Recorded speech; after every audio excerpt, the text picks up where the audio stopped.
পারেনি ভাই, কেমন আছিস?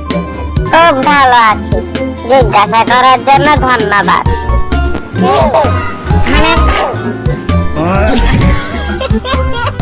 তাই এই জন্য ধরেছে, আমার কিছু বলতে ইচ্ছা হয় না, কিছু বলতে বড় লাগে, তো লাগছে আমাকে অন্য কথা বলি।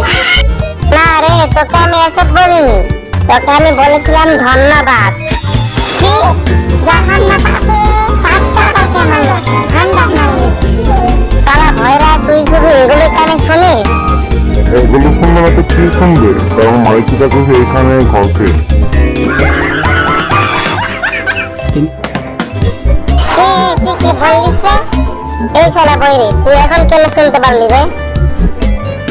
এই বই না, এটা একটা করে এমন করে, আরে যে বই দিয়ে দেখ, তুই যদি আরো করে এমন করিস না, তোর কানে আমি তোকে এটা ঢুকিয়ে দিয়ে শুনিয়ে দিব।